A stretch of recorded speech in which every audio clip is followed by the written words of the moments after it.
जनक पेशे से एक बहुत अच्छी वकील थी, लेकिन कहते हैं ना, बहू कितनी भी बड़ी तोप क्यों ना हो, सास के सामने तो भीगी बिल्ली ही होती है।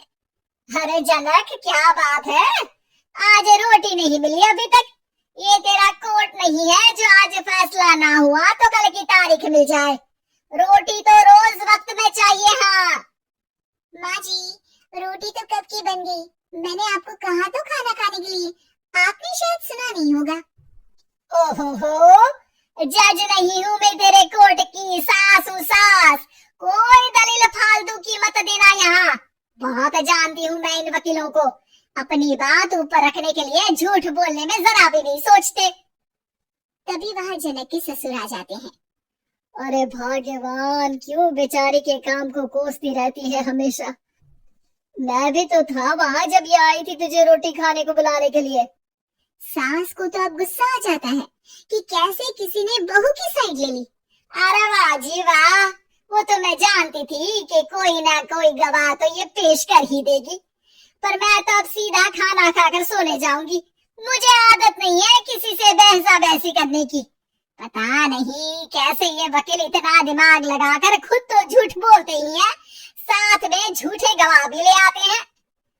जनक को सास के ताने सुनने की अब आदत सी पड़ जाती है। एक दिन जनक वकील की ड्रेस पर काला कोट पहनकर कोर्ट के लिए निकल ही रही होती है कि अरे कहाँ चली काला कौवा बनकर?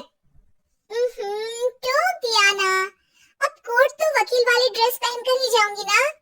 वाह भाई वाह, दामिनी तो मैंने भी देखी है। संगी पाजी ने ऐसा ही कोट पहना था और कहा था कि तारीख पर तारीख, तारीख पर तारीख। मतलब कि कोई बात करनी है तो बोलिए, वरना वक्त नहीं है मेरे पास खराब करने के लिए। अरे पता नहीं तुझ में क्या देखा मेरे बेटे ने, सारा दिन वकीलों वाली बहस करती है भोली भाली सास के साथ। अच्छा सुन, जो इतनी बहस मेरे आगे करती है ना, जरा अपने बॉस से कर ले, जो 1 साल भी ना हुए तेरी शादी को और काले कपड़े पहना दिए। अंदर जाओ, लाल कोट पहन कर आ, पता तो चले कि नई नवेली शादी हुई है। अरे माँ जी, कोर्ट में मेरा बॉस क्या करेगा, ये तो पूरे देश की ड्रेस है वकीलों के लिए। लेकिन सास तो ठहरी सास। अच्छा, तो कोई जरूरत नहीं है 2-4 साल कोर्ट जाने की।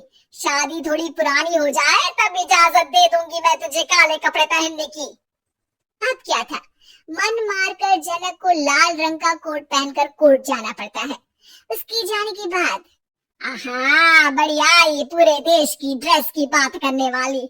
अरे पहना दिया ना लाल कोट। अब सास आए दिन या तो जनक को उसके काम का ताना देती या फिर उसका काम छुड़वा देने की धमकी। तंग आकर एक दिन जनक पति से कहती है, मैं सोच रही हूँ कि कोर्ट जाना बंद ही कर दूं। अरे क्यों यार, इतना अच्छा करियर है, क्यों छोड़ने की सोच रही हो? अरे लाल रंग का कोट पहनकर जाना पड़ता है। हर बात पर सास ताना देती है कि वकील तेज होते हैं, सवाल जवाब करते हैं, झूठी दलीलें देते हैं। अरे तो ठीक है ना, वो जो कहती है अपनी समझ से कहती है, लेकिन तुमको तो पता है ना कि सच्चाई क्या है। जनक को पति की बात से हौसला मिलता है कि तभी घर पर कुछ लोग आ जाते हैं। अरे आइए आइए पंच साहब, कैसे आना हुआ? अरे भाई साहब, सुना है कि आपकी बहू वकील है। तभी वहाँ सास आ जाती है। हाँ है तो, लेकिन क्या हुआ, फिर कहीं बहस कराई क्या? अरे हम तो खुद दुखी है उसके व्यवहार से। अरे भाभी जी, आपको तो पूरा मोहल्ला जानता है कि आप कितना बोलती हैं। फिर हम यहाँ बहू रानी की कोई शिकायत नहीं, बल्कि अपनी परेशानी लेकर आए हैं। ससुर जी खुश हो जाते हैं। हाँ हाँ, मैं भी बहू को बुलाता हूँ। जनक वहाँ आती है, सबको नमस्ते करके बैठ जाती है। बहू रानी, हमारे गांव में बड़ी मुसीबत आ गई है। अब तो पूरे गांव की जिम्मेदारी मानो तुम्हारे कंधों पर है। अरे ना ना, इससे तो घर की जिम्मेदारी पूरी नहीं होती, ये गांव की जिम्मेदारी क्या लेगी? भाभी जी आप चुप हो जाओ, यहाँ पढ़े लिखे लोगों की बात हो रही है। आप जाओ, जरा रसोई से सबके लिए चाय लेकर आओ। मैं कॉफी लूंगी। हाँ हाँ, वकील साहिबा के लिए कॉफी। सास सर पैर सब पटक कर वहां से निकल जाती है। बहू, गांव में पानी नहीं आ रहा है, पड़ोसी राज्य ने हमारा पानी रोक रखा है। इसका मामला तो बड़े कोर्ट में चलेगा पंच जी, लेकिन ऐसा क्यों? वो राज्य हम लोगों से पानी के पैसे मांग रहा है। अब आधे गांव में पानी की सप्लाई खत्म हो गई है बोरानी। अच्छा पंच साहब, बात गांव की है तो मैं जरूर केस लड़ूंगी। यहाँ एक बार फिर सास की एंट्री हो जाती है। अरे वाह जी वाह, ये काम करवा लो, आप हमारी बहू से बहुत अच्छा करती है। मैं हूँ सीधी सादी सास, इस लड़की ने कैसे लड़ लड़ कर मुझे साइड कर रखा है ये तो अब आपको पता चल ही जाएगा।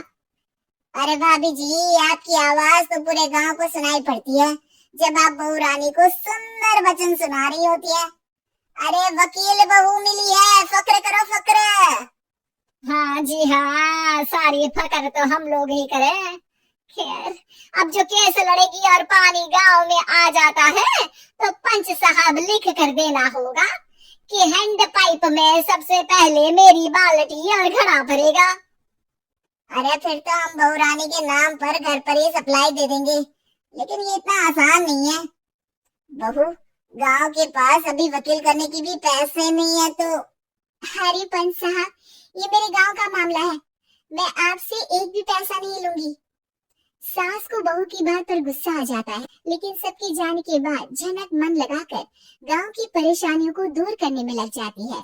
और वो दिन भी आता है कि झनक केस जीत जाती है। अरे आज तो प्लम्बर आकर घर तक पाइप लगा गया है, खुश हो जाओ, मेरे कारण तुम लोगों को घर के अंदर ही पानी मिल जाएगा।